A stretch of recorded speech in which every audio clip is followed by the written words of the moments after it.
Kung gusto nyong makabili ulit ng bagong motor, magkaroon na ulit ng kotse o magkaroon ng sariling bahay, itigil nyo na yung pagsusugal na yan ngayon na mismo. I don't ever slow up, no I don't take shit. I got no love for the fakeness. If you wanna play tough and wanna hate this, I'll always show.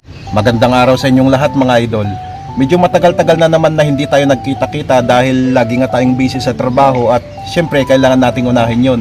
Kakauwi lang natin dahil bumili naman tayo ng konting regalo para sa sarili natin. Bumili tayo ng pabango. Alam kong kabisado nyo to, gawa ng Dior Sauvage Elixir. Na-curious ako kasi maraming nagsasabi na sobrang bango daw nito. Talagang hype na hype siya, sikat na sikat siya. So sinubukan ko, sobrang bango nga. Kabilang spray lang ginawa ko sa kamay ko at hanggang ngayon amoy na amoy ko pa rin, umalingasaw pa rin siya. So hindi na ako mag-spray, papakita ko na lang sa inyo. Yan, 60 ml, ito yung bote niya, magnetic cap siya, may magnet yung ano niya, yung takip niya. Yan, grabing bango, ang bango mga idol. Marami nagsasabi na sobrang tapang daw, pero sa akin napakabango niya. At mabango din yung presyo, hindi biro yung presyo. So sa totoo lang mga idol, hilig ko talagang mangolekta ng mga pabango kahit noon pa. Natigil lang ang pangongolekta ko nito nung natuto akong magsugal, nung napasok ko lintik na sugal na yan. At alam kong ganyan na ganyan din ang nangyari sa inyo. Bago pa kayo natutong magsugal, alam kong napakadaming bagay na gusto nyong mabili, gusto nyong makamit, gusto nyong makuha.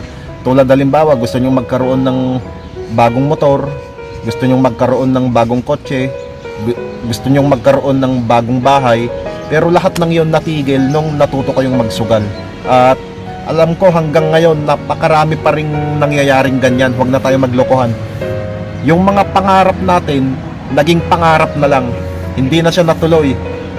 Ang masaklap noon, marami pang nasira ng tuluyan ng buhay dahil sa sugal na yan. Di ba nung kalakasan ng online sabong mga idol, nauso pa yung mga jokes na ganito?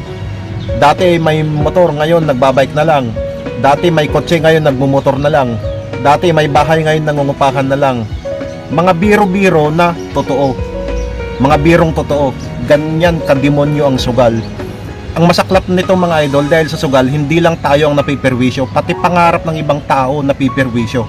Napanood ninyo yung sikat na vlogger na nagpapatayo ng bahay. Pagkatapos yung pera, ipinansugal nung architect. Dinamanda yata. O, pagkakalam ko, dinamanda yun. Doon pala sa comment section, may mga nababasa ako doon na nagsasabi na hindi raw totoo yung mga sinasabi ko, na ang dami ko daw alam. Bahala kayo.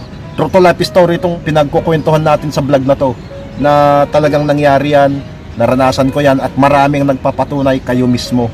Kaya kung gusto nyong maayos ang buhay ninyo, tumigil na kayo ngayon.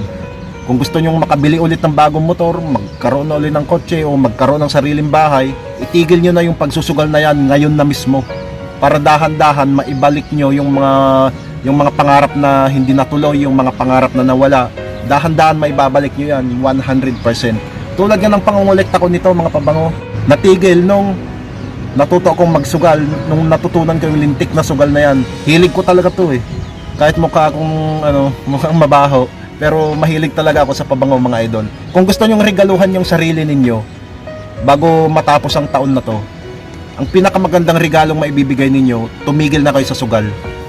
Para lahat ng perang pinaghirapan ninyo sa inyo mapunta. Dapat sa inyo mapunta yung mga perang pinaghirapan ninyo sa pamilya, sa sarili nyo, sa pamilya nyo. Hindi sa mga lintik na nagpapasugal na yan na wala naman kinalaman sa paghihirap ninyo. Pagkatapos pinapamigay lang ninyo yung pera nyo sa kanila. Tama na ang katangahan natin. Minsan na tayong naging tanga mga idol. Huwag na nating ulitin yun. Dapat sa pagkakataong ito, tayo naman ang makinabang sa mga perang pinaghihirapan natin. Kasali talaga sa buhay yan mga idol ang magkamali at gawin nating inspirasyon yon. Pero yung ulit-ulitin natin yung alam na nating mali, katangahan na yun. Masakit man isipin pero katangahan na yun mga idol. Alam na nating nagsasuffer tayo dyan, alam na natin nasira, minsan nasira ang buhay natin dahil dyan, at inuulit-ulit pa natin. Kasalanan na natin yon, katangahan na natin yon. Masakit man pakinggan pero totoo. Itigil na ninyong pagsusugal, kakainin kayo niyan ng buong buo.